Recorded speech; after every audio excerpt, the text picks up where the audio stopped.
Pues vamos allá. Muy buenas tardes a todos y todas. Muy bienvenidos a este webinar. Hoy hemos querido repasar, bueno, sabéis que con los que hemos estado reunidos en algún webinar anterior, sabéis que a mí me apasiona esto de la microbiota. Y hoy hemos querido relacionar la microbiota, la presencia de una microbiota concreta, con la capacidad para hacer ejercicio físico que vamos a tener en un momento concreto. Es decir, a la hora de realizar ejercicio físico, un factor que seguramente no consideramos ninguna de nosotros es el de tener una microbiota adecuada, pero veréis con el webinar de hoy que nos puede ayudar muchísimo. Es decir, que al propio ejercicio, a los propios productos que revisaremos que tenemos en LR para la realización de ejercicio físico, un cuidado adecuado de nuestra microbiota, es decir, una promoción de aquellas bacterias adecuadas de manera que tengamos una microbiota sana, nos va a ayudar muchísimo a la hora de realizar ejercicio físico. Hay un estudio que lo ha dejado patente, lo veréis en la presentación, lo veréis en cada una de las diapos que tienen este color así morado y demás, veréis abajo la referencia, lo digo, del estudio en cuestión. Lo digo porque si queréis consultarlo está plenamente disponible en internet y os va a sorprender. Yo creo que os va a sorprender lo mismo que me sorprendió a mí. Porque, claro, cuando uno quiere hacer ejercicio, pues se prepara un poco la nutrición, pero adecuada para la duración del ejercicio, para la resistencia que pretendemos.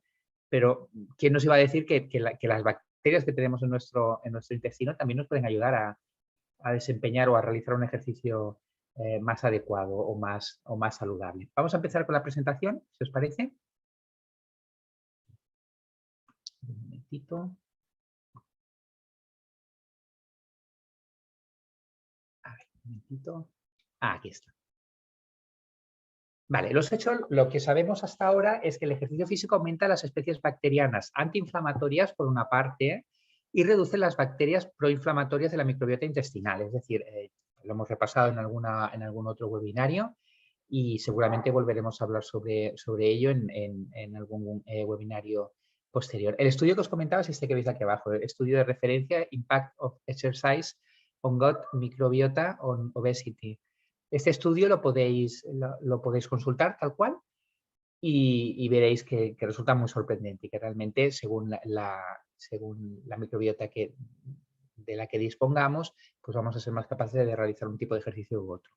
Bueno, como os decía, una microbiota adecuada o el ejercicio físico que comporte una microbiota adecuada va a aumentar las especies bacterianas antiinflamatorias y va a reducir las proinflamatorias. Como sabéis, hay bacterias que generan que su simple presencia en la reacción inmunológica que tiene el organismo frente a ellas o incluso los productos que producen, para la redundancia, estas mismas bacterias hacen que tengamos un proceso inflamatorio de bajo grado, proceso inflamatorio crónico de bajo grado, que esto condiciona, como sabéis, enfermedades pues, como la diabetes, como la obesidad y algunas enfermedades degenerativas como el Alzheimer o el Parkinson, por ejemplo, parece que por aquí podría ir un poco el mecanismo que las produce.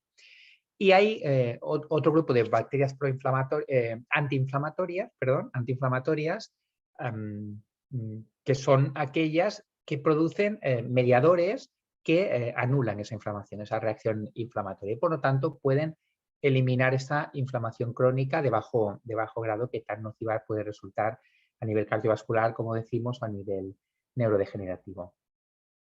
Si el ejercicio además lo practicamos a diario, mejora la composición de la flora de manera más específicamente, de manera más rápida y de manera más intensa y más estable, quizás es el factor más importante, es decir, vamos a generar un cambio que se va a mantener a lo largo de los meses y se van a prevenir pues, patologías como las que hemos comentado.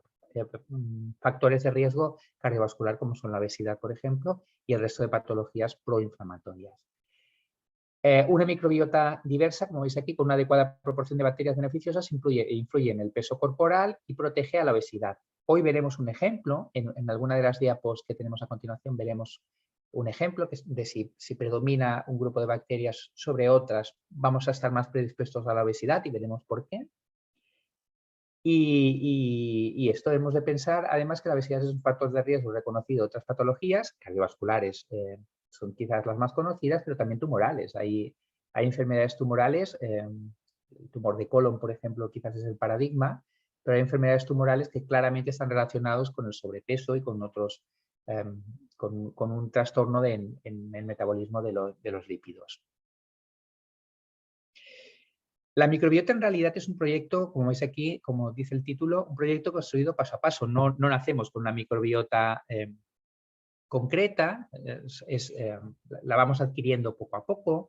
La microbiota en realidad pues, es todo el compendio de seres, entre comillas, ¿no? de microorganismos que habitan en nuestro intestino, no solo en nuestro intestino, también existe microbiota en otras mucosas, por ejemplo, la mucosa vaginal, la cavidad oral, la mucosa de la cavidad oral, y estaría compuesta por entre 500 y 1000 especies de bacterias, que son quizás las que generan mayor número de funciones o en las que nos estamos centrando a nivel de investigación para conocer más su efecto, pero también hongos y virus. Estos conviven, bacterias, hongos y virus conviven en un hábitat concreto, se respetan mutuamente, es una comunidad que más o menos permanece estable, de forma que si proliferan los dañinos o llega algún germen lo suficientemente agresivo o una invasión bacteriana, por ejemplo, en suficiente cantidad, pueden desequilibrar este hábitat y generar algún desequilibrio que comporte acto seguido alguna enfermedad.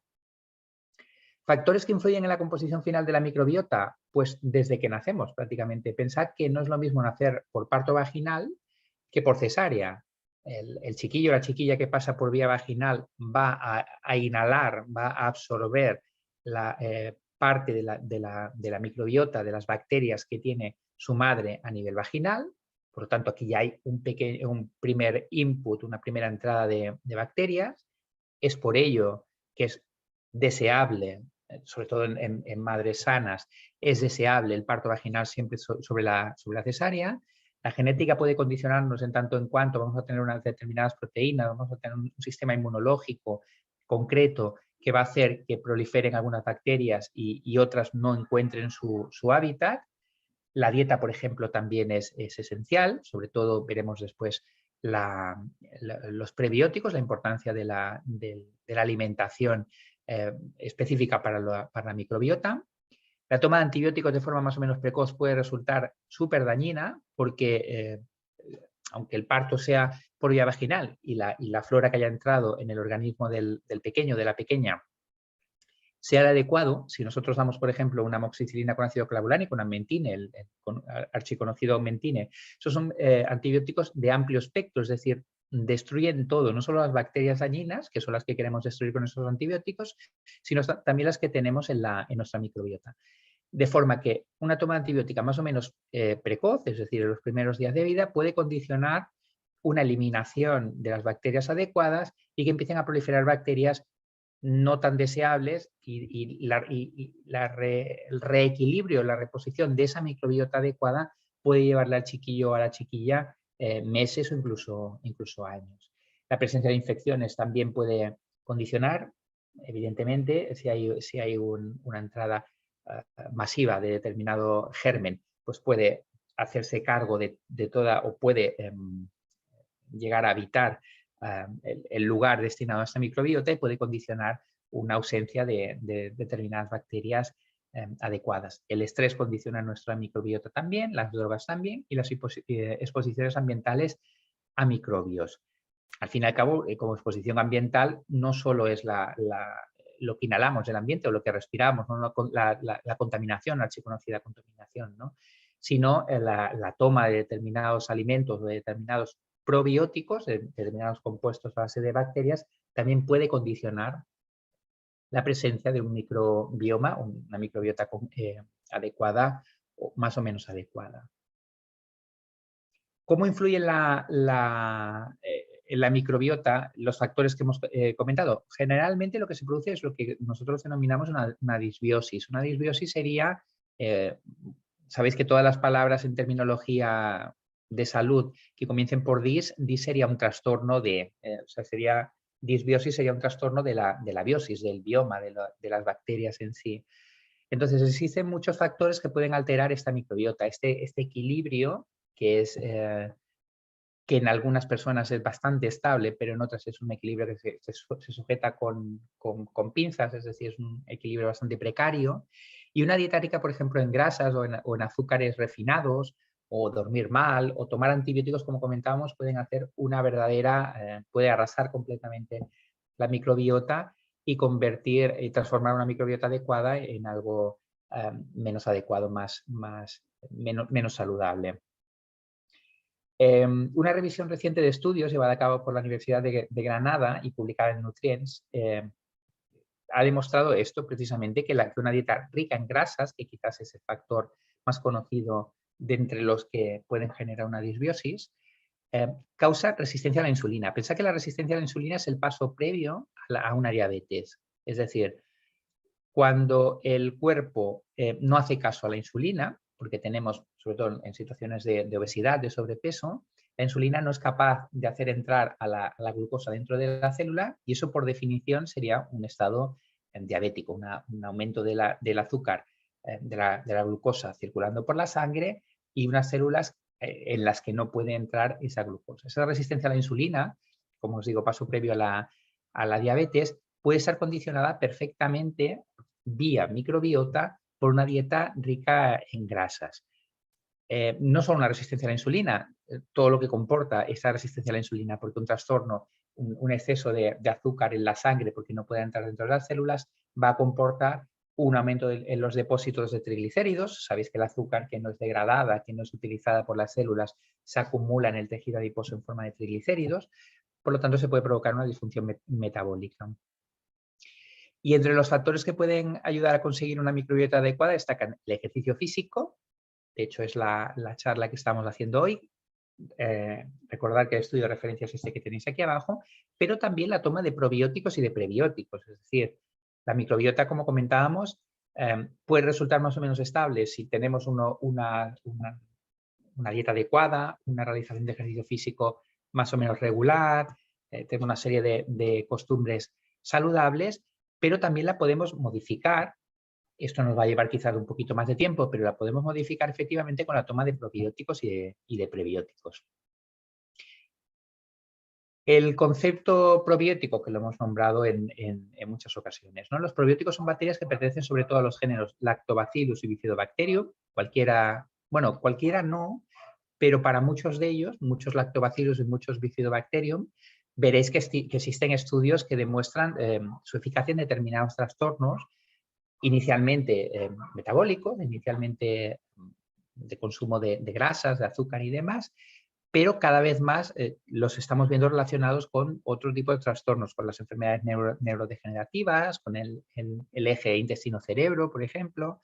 Cada vez más vamos viendo otras funciones que no son puramente la regulación del metabolismo normal del individuo. Como os digo, los probióticos fundamentalmente son Lactobacillus y Bifidobacterium. Existen otros probióticos, como por ejemplo el Saccharomyces boulardii. Saccharomyces boulardii, perdón, es una levadura que está comercializada como tal y es un probiótico que nosotros utilizamos mucho en atención primaria. Es una situación atípica en tanto en cuanto es un hongo, es una levadura, es un hongo, en realidad no es una bacteria, pero a la hora de reponer la flora intestinal nos puede venir de maravilla. Sobre todo el Saccharomyces boulardii lo utilizamos muchísimo después de tomar un antibiótico que arrase con toda la microbiota. ¿Qué tienen en común los Lactobacillus y los Bifidobacterium? Que son bacterias acidolácticas, es decir, que en su metabolismo producen ácido láctico como producto final durante la fermentación de los carbohidratos. Es decir, ellos también se alimentan de carbohidratos, lo que pasa que en lugar de metabolizarlos hacia energía pura, bueno, hacen una función que nosotros también hacemos, que es la producción de ácido láctico a partir de glucosa. Nosotros el ácido láctico lo producimos sobre todo en situaciones de falta de oxigenación, en situación de anaerobiosis, de falta de aporte de oxígeno, son las temidas agujetas, que aparecen cuando hacemos un esfuerzo repentino y nuestra oxigenación no se corresponde con el ejercicio realizado, pues los probióticos, las bacterias que conforman este grupo, producen a partir de glucosa este ácido láctico también. Los probióticos ejercen su acción beneficiosa a través de 3 mecanismos fundamentalmente. Hemos de pensar que son bacterias, por lo tanto tendrán cierto efecto antimicrobiano por una razón muy sencilla, porque están ocupando un lugar. Entonces, si viene alguna bacteria turista, que la hemos nombrado turistas entre comillas, se va a encontrar con un lugar que ya está habitado por determinadas bacterias que han hecho de ese lugar, su hábitat, se han adaptado a ese hábitat, están en un equilibrio bastante estable, y el turista que llegue se va a encontrar pues, seguramente un territorio, sin hostil, complicado de invadir, de colonizar. Por lo tanto, en ese sentido, nuestros probióticos nos ayudan a que no entren otras bacterias, porque se van a encontrar con esa microbiota que va a hacer como delimitante. Aumenta la función de barrera. Esto lo hacen porque determinadas bacterias, hay alguna en concreto, pero son múltiples las que lo realizan. Hay alguna que específicamente se dedica a esto. La Kermansia, por ejemplo, realiza esta función. Lo que hace es, a partir de ácidos grasos de cadena corta, que son, tal y como llegan los lípidos, las grasas a nivel de colon, los ácidos grasos de cadena corta, que conforman en muchos casos el alimento prebiótico, que son, recordemos, la alimentación que reciben o que ayuda a estas bacterias a proliferar. Los ácidos grasos de cadena corta, como os decía, son como pequeños ladrillitos que hacen que cuando hay una hendidura a nivel de la mucosa, es decir, cuando la mucosa intestinal, por una inflamación, por una degradación, por una atrofia, por lo que sea, se separan entre sí las células, se aumenta la porosidad, se aumenta el espacio a través del cual pueden entrar bacterias, gérmenes a la sangre y producirnos alguna enfermedad nociva. Bueno, pues los ácidos grasos estos de cadena corta, el butirato, por ejemplo, son utilizados por la microbiota, son producidos por la microbiota y utilizados por la mucosa para tapar estos agujeros, para tapar estos orificios, con lo que aumentamos la función de barrera. Y también tiene un efecto inmunomodulador porque al fin y al cabo existen a lo largo de la mucosa intestinal y colónica, existen determinados lugares donde hay puntos de células defensivas, puntos de linfocitos, de leucocitos, de células blancas, de células defensivas. Cuando llega algún germen, en estos puntos se entrena a estas células blancas a enfrentarse a estos gérmenes que no dejan de ser agentes externos. Y a partir de aquí se generan pues, todas las respuestas inmunológicas, todas las respuestas defensivas, que no siempre van a comportar una expulsión de la bacteria. Pero estamos preparados por si esa bacteria no fuese lo que nosotros esperamos, es decir, por si no fuese una bacteria buena y hubiese que expulsarla. Bueno, en ese sentido, los probióticos, las bacterias, entrenan, insisto, entre comillas, al sistema inmunológico de la mucosa presente a nivel intestinal y colónico. Y sabéis que en el ER tenemos un probiótico, yo ya os lo he comentado en alguna ocasión, a mí es uno de los productos que más me ha seducido desde el primer momento. Es un probiótico con 12 bacterias, 12 tipos de bacterias concretas, las veremos en la siguiente diapositiva, que están microencapsulados. Una cápsula, hemos de tomar una cápsula al día, está microencapsulado de manera que, como a nosotros nos interesa que ese probiótico llegue hasta el colon, hemos de prepararlo para que los ácidos del estómago, por ejemplo, no destruyan esa cápsula y se carguen destruyan, vaya, se carguen es poco científico, destruyan a la bacteria y no la dejen llegar al colon. Bueno, pues el sistema de microencapsulación hace que pasemos el estómago, que pasemos los ácidos biliares, que pasemos todo el intestino, lleguemos al colon, allí se libera la bacteria y restablece, por así decir, la microbiota dañada. El producto también contiene fructooligosacáridos, los FOS estos que veis aquí. Estos actuarían como prebióticos, es decir, sería la alimentación adecuada para las bacterias que van en el PRO12. ¿Qué bacterias van en el PRO12? Pues estas que veis aquí, son estos 12 tipos. Como veis, la mayoría son o Bifidobacterium o Lactobacillus. Hay un caso que es el Streptococcus thermophilus, que es una bacteria, es un poco diferente en el sentido que es un poco gram positivo, y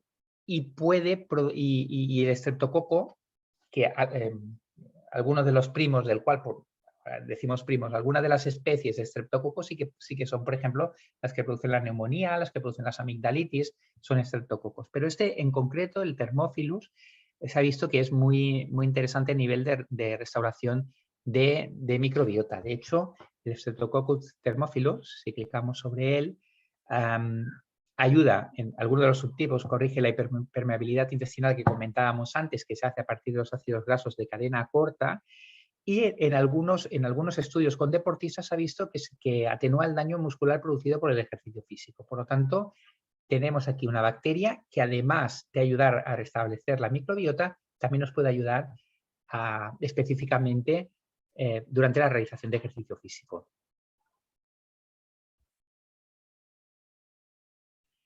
La fibra en realidad para nosotros, bueno, quizás la idea que tenemos, que le atribuimos a la fibra o el concepto de fibra lo utilizamos sobre todo como laxante, como estamos ayudando al organismo cuando evacuar las heces o los restos de la digestión nos cuesta, vamos menos al lavabo, menos frecuentemente de lo que deberíamos, la fibra nos puede ayudar. Pero además la fibra es muy importante como prebiótica, es decir, como alimento para esas bacterias que pretendemos que florezcan en nuestro colon. Y por tanto, según la fibra que hagamos entrar en nuestro organismo, según si hacemos entrar una fibra u otra, vamos a tener una microbiota u otra, una microbiota más sana o una menos sana, por así decir. La fibra en cualquier caso siempre va bien, ¿no? Pero si son, como veis aquí, hidratos de carbono, polisacáridos de cadena larga solubles, estos sí que nos van a ayudar como efecto prebiótico a obtener unas bacterias más adecuadas. Algunos aspectos importantes de la fibra, ya los habíamos comentado en alguna ocasión, la cantidad recomendada diaria ronda entre los 25 y los 30 gramos de fibra pura al día. Esto depende de la guía que utilices, pero yo creo que esta cifra es bastante estable. Hay algunos estudios que recomiendan incluso 50, 60 gramos de fibra al día. El problema que puede suceder introduciendo más fibra no siempre es más saludable, porque al fin y al cabo esa fibra va a acabar fermentando, va a producir gases y puede producir mucho malestar intestinal. Es decir, si no vamos estreñidos, por así decirlo, 25 o 30 gramos de fibra al día serían los más adecuados. Como decíamos, su papel como prebióticos es esencial, nos puede ayudar a elegir entre una microbiota u otra, es decir, nos puede ayudar a tener una microbiota más o menos sana a pasar a una microbiota deluxe. Y la acción laxante, que sabemos que es quizás la más conocida, ¿no? Siempre que nos cuesta ir al lavabo, pues utilizamos ciruelas, lino, por ejemplo, semillas de lino en remojo, que es fibra pura, para ayudar a realizar una evacuación más adecuada. Esta es quizás la función más conocida, la de la microbiota es una función que estamos explorando más desde hace unos años. Aquí tenéis diversos alimentos ricos en fibra y la cantidad de fibra que tienen. Por ejemplo, por la judía blanca, por cada 100 gramos de judía blanca obtenemos casi 25 gramos de fibra pura. En el caso del frijol negro tenemos 15,5. Como veréis aquí son bien legumbres, bien frutos secos. Son los dos puntos, las dos familias de alimentos más ricas en fibra pura. Bien las legumbres, bien los frutos secos. Sobre todo las judías, como veis aquí, quizás son las más ricas. Y resulta que con Fiberboost, que es otro producto de LR, podemos obtener hasta 51 gramos de fibra por cada 100 gramos de producto. Desde luego no os aconsejo que os metáis 100 gramos de producto al día por esto que comentábamos antes, porque llegar a una dosis tan alta de fibra, una cantidad tan alta de fibra puede producir trastornos intestinales molestos, realmente molestos, mucho gas, mucha distensión abdominal, mucha molestia. Por lo tanto, no es adecuado. Pero pensad que si queréis fibra pura, si queréis hacer un intensivo de fibra, si pensáis que os puede ayudar a regenerar una microbiota más adecuada, el Fiberbus es un muy buen producto. Como sabéis, el Fiberbus contiene harina de algarrobo, de la cual la harina de algarrobo hasta en un 40% de su peso es fibra, pero también, el Fiberbus también contiene goma guar y harina de coñac, de glucomanano de coñac, que serían otros dos productos prebióticos tipo fibra muy utilizados, muy conocidos y que nosotros médicamente los utilizamos muchísimo, como os digo, sobre todo con efecto laxante, con efecto evacuador de heces, porque el mundo de la microbiota, o sea, nuestra exploración de la microbiota es de momento bastante superficial a nivel de cualquier consulta normal de los centros de salud. Seguramente de aquí a unos años esta situación cambiará, probablemente cuando se conozcan más estudios y demás, yo creo que nos acabaremos volcando muchísimo más en la fibra, en la microbiota y tal, pero de momento los utilizamos como laxantes y la goma guar o el glucomanano de coñac son productos que utilizamos mucho en la medicina de los centros de salud. En medicina oficial, por así decir, entre comillas. Bueno, el concepto de disbiosis, como comentábamos antes, deja entrever o alude a una microbiota alterada o deteriorada, que puede deberse, o que podemos nosotros constatar de varias maneras. Por ejemplo, a la que hacemos un repaso un repaso de la lista. ¿Os acordáis cuando íbamos a clase, cuando éramos pequeños, que pasaban lista a ver si habíamos venido a clase o no, o habíamos hecho campanas o pellas, dependiendo de la zona donde viviésemos, ¿no? Pues en el caso de la disbiosis, o sea, entendemos como disbiosis, entre otras acepciones, una de ellas es la reducción en la diversidad microbiana, es decir, hay determinadas bacterias que ya no las tenemos. Tenemos unas cuantas que a lo mejor son adecuadas, puede ser que sean adecuadas, pero una microbiota a base de muy pocas bacterias, por muy adecuadas que sean, no va a ser una microbiota completamente sana. En la diversidad de la microbiota, es decir, en la diversidad, en la presencia de diferentes bacterias, en el equilibrio que se establece entre ellas, es donde está la virtud de la funcionalidad de una microbiota que entendemos como sana, ¿no? Por ejemplo, en la disbiosis se pierden bacterias del tipo... Hay dos tipos fundamentalmente de bacterias, los bacteroidetes y los firmicutes. Son dos grandes familias dentro de las cuales encontramos cada una de los tipos de bacterias que forman parte de la microbiota. Si se pierden bacteroidetes y aumentan los firmicutes, y aquí está la relación con el sobrepeso, cuando predomina el tipo firmicutes, estas bacterias, las pocas calorías que lleguen a nivel del colon, son capaces todavía de recogerlas. Es decir, de cualquier alimento, a nivel intestinal absorbemos todas las calorías que necesitamos. Y a nivel de colon ya damos por hecho que aquellos son residuos y lo eliminamos con las heces y ya está. Allí las bacterias hacen lo que pueden, generan el ecosistema y pueden dar lugar a todas estas funciones que estamos comentando, pero a nivel de calorías parece ser que las bacterias, por lo general, lo que hacen es dejan pasar el alimento y no extraen más calorías. Pero los firmicutes sí lo hacen. Es decir, las 4 o 5 calorías, las 4 perdidas que queden en una alimentación después de la digestión, los firmicutes son capaces de aprovecharlas.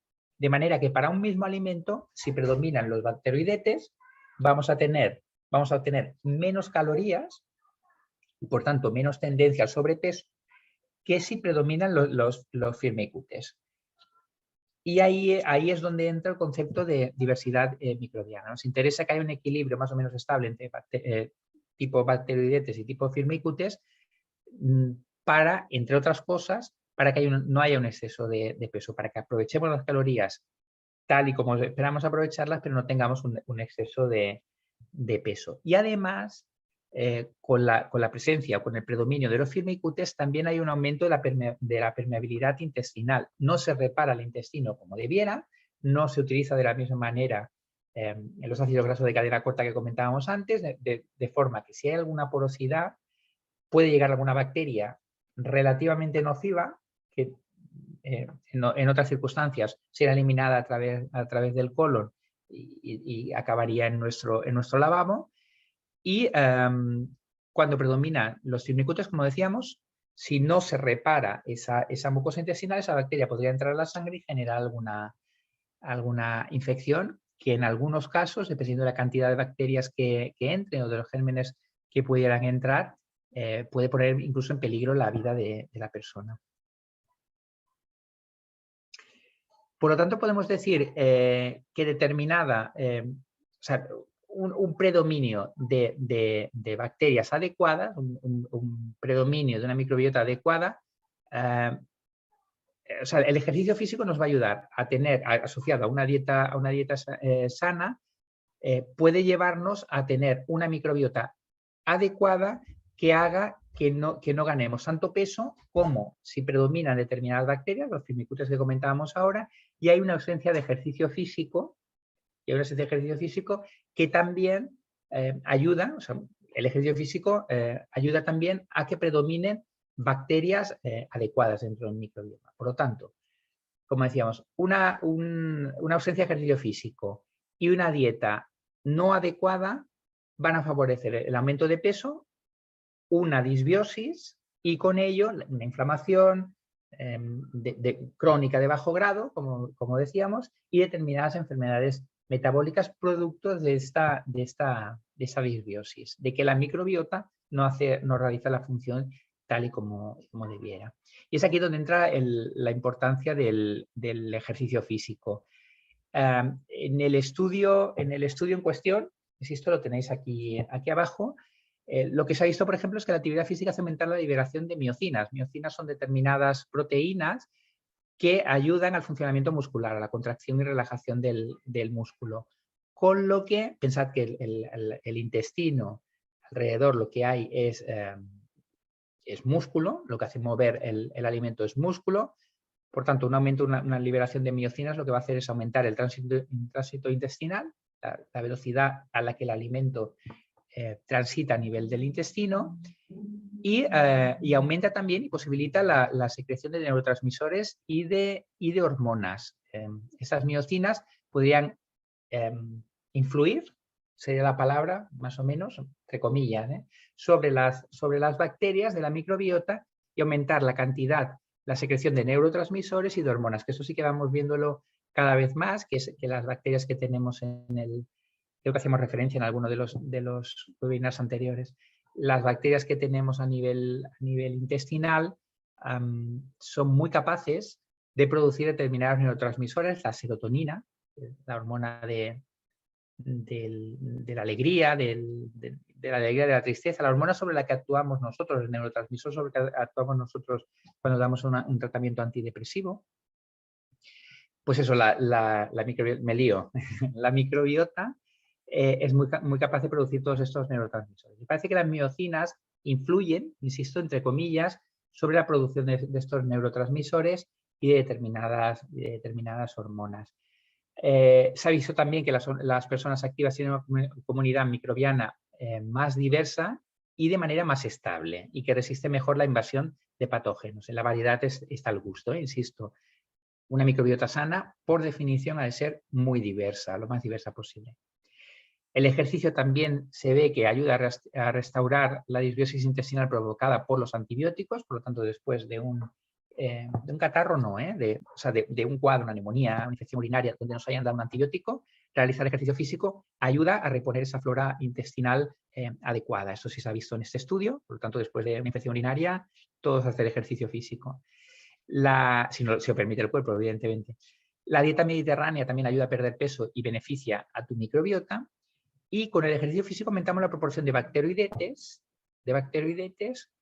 en detrimento de los firmicutes. Por lo tanto, vamos a aumentar las bacterias productoras de butirato que comentábamos antes, los ácidos grasos de cadena corta, que son los que van a poner los parches a nivel de la mucosa para evitar que pasen los gérmenes a la sangre, y además vamos a obtener menos calorías de cada alimento ingerido. Como recordáis, con los en las anteriores diapositivas veíamos que con los firmicutes, incluso los pocos restos que queden, los firmicutes son capaces de extraerlos. Los firmicutes seguramente tuvieron su utilidad en las épocas en las que existía la hambruna, ¿no? Después de las guerras, por ejemplo, en nuestro país, seguramente después de la Guerra Civil o después de la Segunda Guerra Mundial, todos aquellos años de carencias y demás, pues los firmicutes tenían hasta su interés, ¿no? Porque el mismo mendrugo de pan obtenías más calorías que si lo que predominaban eran los bacteroidetes. Pero ahora que está tan accesible la alimentación y que, bueno, que más que menos estamos más con sobrepeso que delgaditos, que predominen los bacteroidetes sobre los firmicutes puede resultar interesante. ¿Cómo afecta el ejercicio en la microbiota? Pues según un estudio de la Universidad de Oviedo, publicado aquí en Frontiers in Physiology, ha demostrado que el ejercicio físico aumenta las bacterias antiinflamatorias y disminuye las proinflamatorias. Esto lo comentábamos casi al principio. Vamos a obtener determinadas bacterias de las adecuadas, del Lactobacillus o Bifidobacterium, y van a disminuir otras bacterias que son las que pueden condicionar procesos proinflamatorios. Es decir, la dieta, queda claro que la dieta y con ella la entrada de determinados prebióticos a la par de, si podemos tomar alimentos fermentados, la entrada de determinados probióticos, de determinadas bacterias, nos va a llevar, o nos puede prevenir muchas enfermedades inflamatorias crónicas, que como os digo, se intuye que están en muchas de las enfermedades para las que hoy en día no tenemos un remedio estándar. Además, los investigadores en este estudio han visto que la microbiota que prolifera varía en función del tipo de ejercicio que practiques. Esto nos da, lo veremos en la siguiente diapositiva, pero esto nos da una oportunidad, porque según la bacteria que quieras, cuando lleguemos a conocer cuál es la utilidad de cada una de ellas, según la bacteria que quieras, se podrá prescribir un tipo de ejercicio concreto. Es decir, para una determinada enfermedad que sabemos que puede mejorar con un determinado tipo de bacteria, si sabemos qué ejercicio físico, qué tipo de ejercicio físico aumenta esas bacterias, la cantidad de esas bacterias, pues a lo mejor para un paciente con Parkinson, por poner un ejemplo, pues a lo mejor le podemos decir, haz abdominales porque vamos a hacer aumentar este tipo de bacterias que se ha visto que está relacionado con el Parkinson. En fin, es todo un mundo que probablemente de aquí a unos años conoceremos mucho más de lo que sabemos hasta ahora. Pero como os decía, en este estudio lo que se hizo, se realizó en ratones y lo que se vio es que los ratones que practicaron ejercicio físico, tanto de fuerza como de resistencia, disminuyeron las bacterias proinflamatorias del género Ruminococcus en comparación con los sedentarios y tenían más bacterias antiinflamatorias de las familias parabacteroides. Es decir, aquí estamos ya disminuyendo procesos inflamatorios y aumentando las bacterias antiinflamatorias. El entrenamiento de fuerza, insisto, en ratones, aquí hemos de ver el paso, a ver si en personas también sucede lo mismo, pero un entrenamiento de fuerza aumentó el Clostridium cochleatum, que es una especie bacteriana a la que se recurre en los trasplantes de heces para prevenir la infección por el Clostridium difficile. Supongo lo habéis oído en alguna ocasión, imagino. El Clostridium difficile es una bacteria que habita en nuestro intestino y que en nuestro colon y que normalmente es mantenido a raya. Pero en muchas ocasiones cuando damos algún antibiótico de amplio espectro, es decir, aquellos que se cargan todo, pues el Clostridium difficile no se lo carga. De manera que dejamos el terreno desértico completamente y con una bacteria que además es nociva. Se puede producir una infección por Clostridium difficile que además es muy complicado de controlar, porque como hemos visto, el antibiótico de amplio espectro no se lo carga. Por lo tanto, puede resultar una urgencia. Afortunadamente no es muy frecuente, pero de vez en cuando, sobre todo a nivel hospitalario, cuando utilizan antibióticos de muy amplio espectro, se puede ver. Y en estos casos, el Clostridium cochleatum que comentábamos al principio del párrafo, pues puede ayudar a disminuir la incidencia de Clostridium difficile, de infección por el Clostridium difficile. Y vieron también que el entrenamiento de resistencia elevó los niveles del género de sulfovibrio, es más complicado de pronunciar, que aumenta la protección de las células endoteliales. Las células endoteliales son las, como veis aquí, son las que recubren la cara interna de los vasos sanguíneos, de manera que esas células endoteliales con el paso de los años cada vez se van haciendo más rígidas, se van calcificando, o alrededor se van calcificando, de manera que las arterias son poco adaptables a la presión arterial, varían poco en diámetro con la presión arterial, y esto facilita la aparición de ictus, de alguna enfermedad aterotrombótica, es decir, de infarto, de ictus, de claudicación intermitente a nivel de las arterias de las piernas. Bueno, pues el desulfovibrio podría ayudar a estas células endoteliales a ser más elásticas, a mantenerse más sanas y a que con el paso de los años no tengamos estas rigideces arteriales que son la base del proceso aterosclerótico. Bueno, pues como hemos visto hasta aquí, el ejercicio físico puede afectar a la microbiota. Entonces, yo os invitaría evidentemente a realizar ejercicio físico, y aquí ya pasaríamos a los productos LR más adecuados para las 3 fases de los ejercicios físicos. Vamos a hablar de LR Go, que es un producto, como sabéis, relativamente reciente. Y vamos a repasar un poco las 3 fases del ejercicio físico. Sabéis que antes del ejercicio el organismo lo que hace es reponer las fuentes de energía, es decir, se prepara para acumular hidratos de carbono si lo que pretendemos son esfuerzos intensos y poco duraderos, y acumular lípidos o proteínas en esfuerzos más mantenidos, a partir de la hora y media o así, pues lípidos y proteínas que van a entrar a través de alimentación fundamentalmente para hacer frente después al desarrollo del ejercicio. Durante el ejercicio, el día de la competición, veremos también a continuación que hemos de tomar tanto hidrato de carbono, o sea, que variará la cantidad de hidrato de carbono que hemos de tomar en función del tipo de ejercicio y de la duración del ejercicio a realizar, y después del ejercicio todo está volcado en la recuperación de los depósitos energéticos, es decir, sabéis que el ejercicio físico es una agresión sobre el organismo, al fin y al cabo lo que estamos haciendo es percutiendo, traumatizando, generando traumatismo, vaya, sobre determinados huesos, determinadas articulaciones, determinados músculos, y después del ejercicio lo que va a primar es la reparación de estos tejidos dañados. Vale. Aquí tenemos el ERGO antes del ejercicio. Lo que vamos a hacer con él es preparar nuestros depósitos de energía. En el caso o sea, antes del ejercicio, sabéis que en los días previos lo que tenemos que hacer es preparar la alimentación, modificar la alimentación, de forma que rellenemos los depósitos de los nutrientes que vamos a necesitar después con el ejercicio físico. Lo más recomendable es aumentar la proporción de hidratos de carbono, que pasará a ser de un 55-65% del total de calorías. Con lo que vamos a rellenar los depósitos de glucógeno a nivel muscular y hepático. Recordad que el glucógeno es la fuente más inmediata de glucosa, es la primera fuente de la que tiramos para producir glucosa, que la glucosa es la medida de la moneda de cambio a nivel de la energía, es decir, es la unidad a partir de la que se produce el ATP, que es al fin y al cabo la energía en sí. Y la primera fuente de la que vamos a tirar es el glucógeno, que tenemos tanto a nivel muscular como a nivel hepático. Los hidratos de carbono deberían proceder de fuentes con índice glucémico bajo, para evitar que, tal y como entran en el organismo, generen un chute de insulina, una descarga de insulina, se absorban y los perdamos. Es decir, si nosotros tomamos un azúcar refinado, ese azúcar en el cuerpo nos va a durar muy poquito tiempo. El que tardemos en que llegue al estómago, se absorba, hay como es azúcar puro, hay una descarga de insulina y ese azúcar acaba en nuestras células. Por lo tanto, y para realizar ejercicio físico no es lo más adecuado.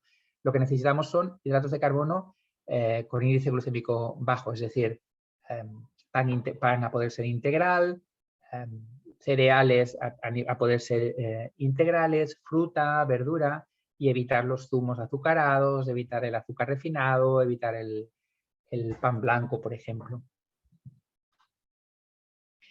Llegado el día, el American College of Sport Medicine aconseja tomar 1,4 gramos de hidratos de carbono por cada kilo de peso entre 1 y 4 horas antes del ejercicio. Esto va a variar muchísimo en función del tipo de ejercicio que vamos a hacer y sobre todo de la duración del mismo.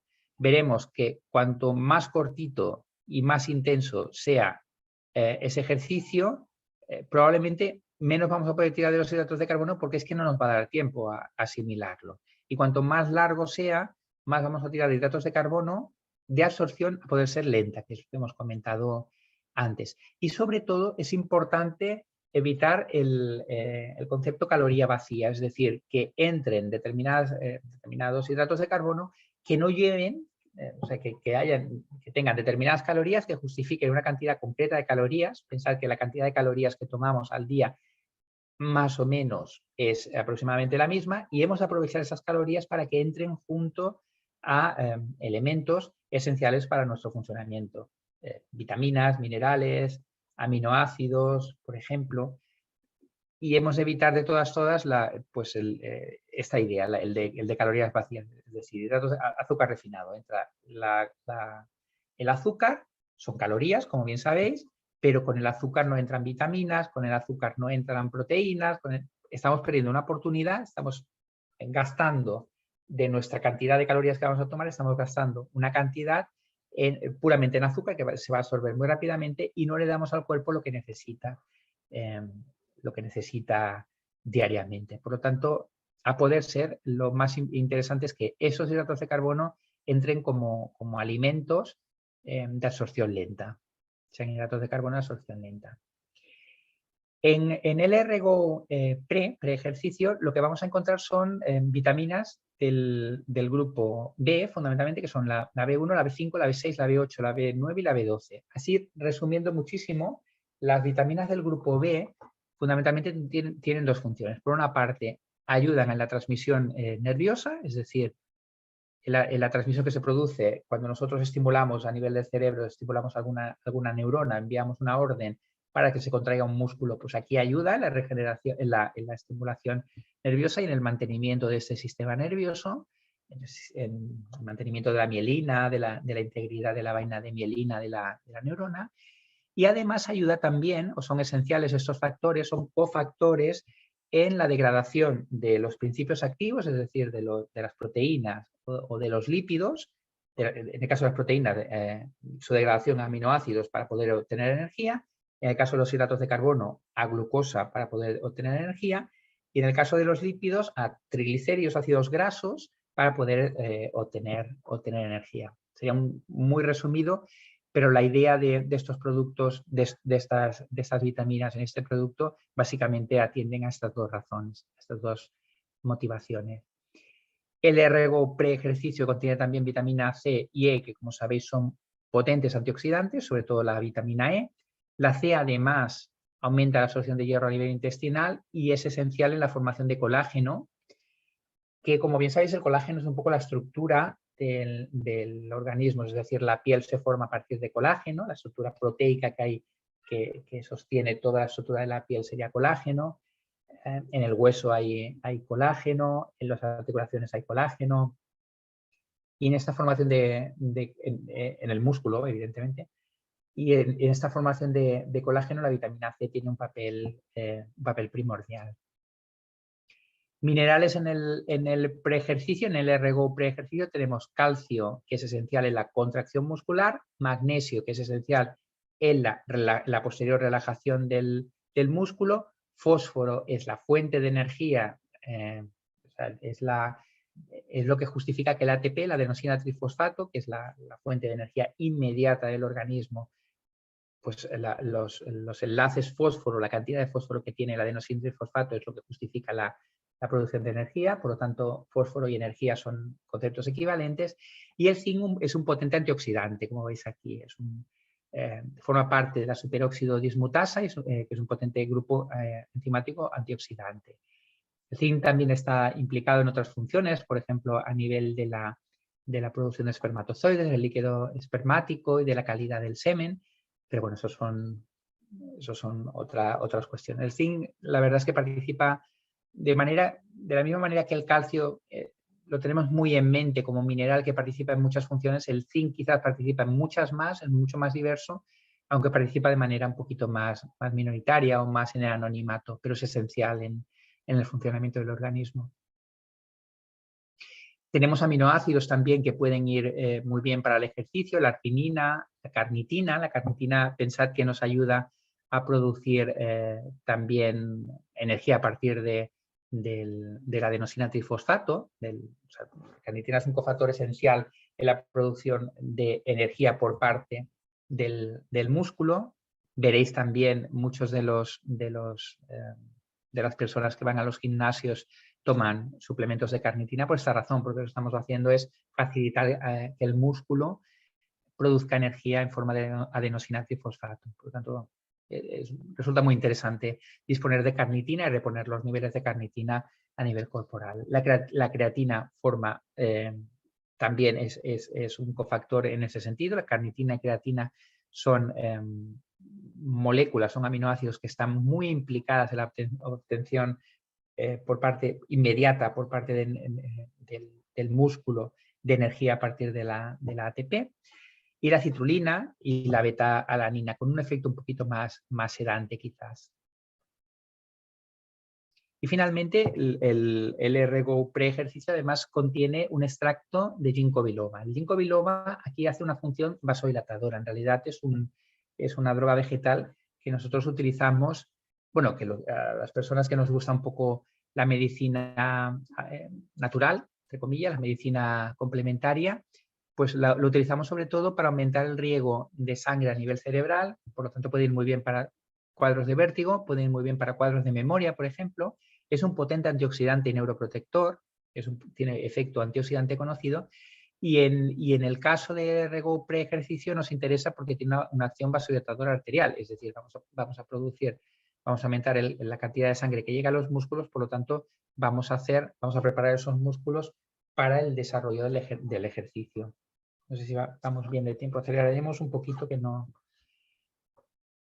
Vale, tenemos el RGO para durante el ejercicio. Aquí lo que tenemos es energía rápida y potenciación de los mecanismos antioxidantes, es decir, mientras estamos realizando el ejercicio físico nos interesa sobre todo mantener el nivel de energía que tenemos y que nuestros músculos no se oxiden en exceso, porque si no podían aparecer las agujetas y el agotamiento, la fatiga del músculo.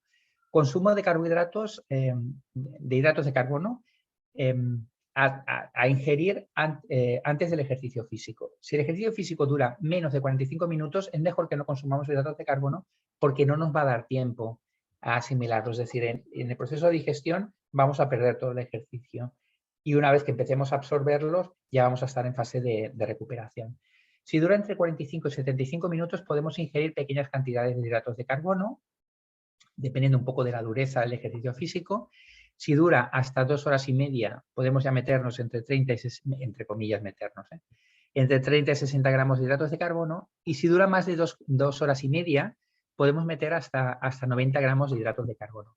Siempre de absorción lenta. No os metáis 90 gramos, bueno, huelga decir que no deberíamos meternos 90 gramos de azúcar refinado, porque esto nos va a aguantar el tiempo que tarde en digerirlo, nos va a pegar un subidón, vamos a alucinar en colores, pero nos va a pegar un bajón rapidísimo. Es decir, han de ser hidratos de carbono tal y como los que veis aquí. Pasta integral, pan integral, cereales, aquí hay pan blanco, aquí al lado, eso no es olvidarlo, o es patata. Patata puede ir bien, siempre que sea mejor cocida, frita también deberíamos desestimarla, manzana, plátano, por ejemplo, evitar los zumos, insisto. Vitaminas útiles que vamos a ver en esta fase. Fundamentalmente seguimos con las mismas vitaminas del grupo B y antioxidantes. Con respecto al vitaminas del grupo B tenemos la B1 y la B6, vuelven a repetirse. Tenemos también la B3 aquí, que antes no aparecía, en el pre-ejercicio no aparecía. La B3 es un cofactor esencial a nivel de la mitocondria. Hemos de entender que la mitocondria en realidad es el aparato respiratorio, entre comillas, de nuevo, de la célula.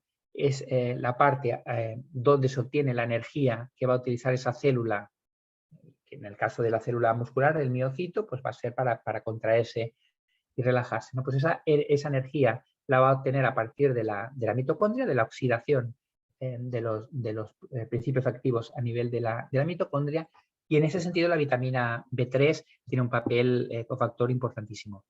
Y después también tenemos durante el ejercicio, en el LRGO, durante el ejercicio tenemos la vitamina D. La vitamina D a este nivel fundamentalmente actúa regulando la función del calcio, del fósforo y del magnesio, que como hemos visto antes están implicados tanto en la contracción como en la relajación de la musculatura, y en la transmisión nerviosa. Tanto el calcio como el fósforo son esenciales también en la transmisión nerviosa. Por lo tanto, aquí la función de la vitamina D también es importante. Minerales adecuados en esta fase, pues además del calcio y el magnesio, recordar calcio, contracción, magnesio, relajación, tenemos el hierro. El hierro es esencial para la formación de mioglobina. La mioglobina sería la hemoglobina, es decir, la proteína encargada de llevar oxígeno a nivel muscular. Cuando hay un proceso, un ejercicio físico mantenido, se destruye músculo, se destruye mioglobina y hemos de regenerarla. Y necesitamos hierro para ello. Aparte de los aminoácidos, necesitamos aminoácidos para producir la parte proteica de la mioglobina, necesitamos también hierro. Y el RGO para durante el ejercicio aporta esta cantidad de hierro adecuada. Y tenemos 3 elementos diferenciadores en esta fase, que son la taurina. La taurina es un aminoácido precursor del GABA. El GABA sería el sistema central relajador, sedante del cuerpo. Por lo tanto, la taurina deberíamos entenderlo como un aminoácido sedante en ese sentido, porque es un estimulante del sistema GABA. La acerola, que como antioxidante hay muy pocas frutas del bosque, en este caso frutos rojos, que contengan más antioxidante, más vitamina C que la acerola. O sea que aquí la función antioxidante es la que justifica la presencia de la acerola. Y la curcumina, que es un polifenol de bajo peso molecular, como polifenol es antioxidante también, pero además cada vez se conoce más el efecto de la curcumina, de la cúrcuma longa, de la raíz de cúrcuma. Se conoce cada vez más su función como mediador en la inflamación, como antiinflamatorio. Es decir, muchos productos de origen natural destinados a la artrosis, por ejemplo, al tratamiento del dolor osteoarticular, contienen curcumina, contienen cúrcuma por esta razón, por su efecto antiinflamatorio. Y finalmente tenemos el RGO para después del ejercicio. Es una fase en la que toca recuperarnos, por lo tanto, recuperarnos a nivel de recuperación de las fibras musculares, pero también nos vamos a encontrar en un ambiente oxidado. Después de cualquier proceso metabólico para obtener energía, se produce un exceso de oxidación que hemos de intentar eliminar. Por lo tanto, aquí van a predominar fundamentalmente las vitaminas, o quizás la función más importante la tienen las vitaminas antioxidantes. Las vitaminas del grupo B, que no son las antioxidantes, aquí tienen importancia sobre todo a la hora de regenerar la fibra nerviosa, de regenerar las células de la sangre, los glóbulos rojos, tanto el ácido fólico como la vitamina B12 participan en la maduración de los glóbulos rojos. La vitamina B2, la riboflavina, estimula la producción de proteínas a partir de aminoácidos libres, es decir, teniendo los aminoácidos, los ladrillitos estos, vamos a construir nuevas proteínas. Pensad que tenemos un músculo deteriorado, agarrotado, habrá rotura de fibras casi seguro, y entonces hemos de reponer esas proteínas que se han dañado y restaurarlas. Las vitaminas antioxidantes que comentábamos antes, fundamentalmente la vitamina C, D y E. La D, pensad que no están oxidantes, sobre todo la C y la E. Y entre los minerales, el magnesio y zinc. Magnesio como relajante muscular. Le hemos metido caña a los músculos, los hemos contraído de manera bastante intensa. Ahora lo que nos interesa es relajarlo. Es decir, además de los estiramientos después del ejercicio, puede ir muy bien un suplemento de magnesio. En ese sentido, el RGO post ejercicio puede ir fenomenal. Y el zinc como cofactor de los procesos oxidativos, de los procesos antioxidantes, de regeneración de los procesos oxidativos que comentábamos antes. Y luego tenemos la glutamina y la inulina. La glutamina es otro aminoácido sedante, es decir, después del ejercicio también ayuda un poco a volver al nivel basal. Además, ayuda a reducir el apetito y a evitar la hipoglucemia después del ejercicio físico, fundamentalmente de esta manera. Es decir, lo que hacemos es disminuir el metabolismo basal y por tanto se va a reducir el apetito y también el riesgo de bajada de azúcar por exceso de consumo. Y la inulina, que es un prebiótico, que además de ser un hidrato de carbono de cadena larga, polisacárido no digerible ni absorbible ni demás, actúa como prebiótico.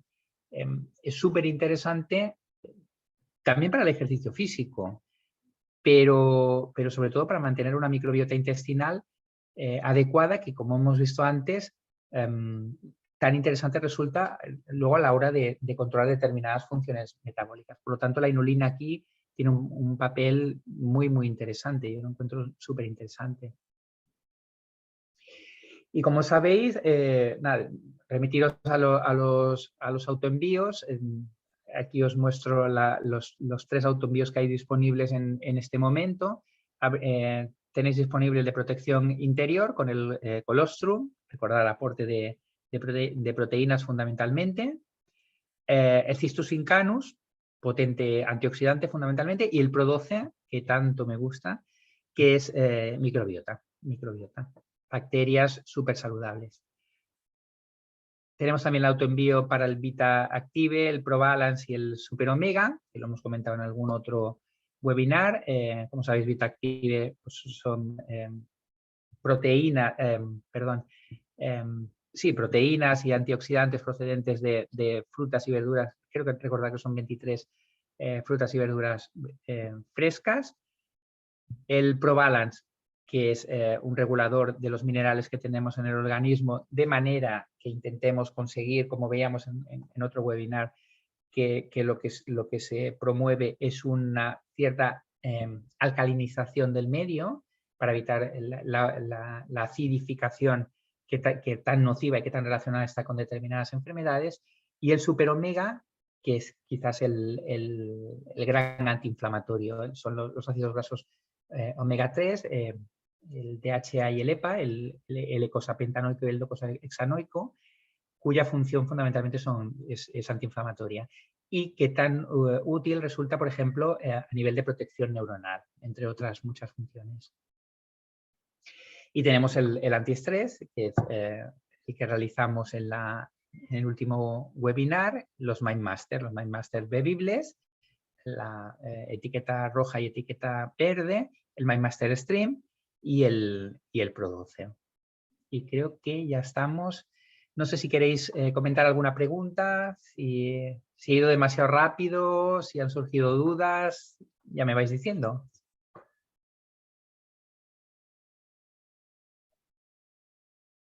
Bueno, creo que no tenemos ninguna pregunta en el chat. Así que ya podemos dar por terminado este webinario. Muchas gracias, doctor. Muchísimas gracias a vosotros.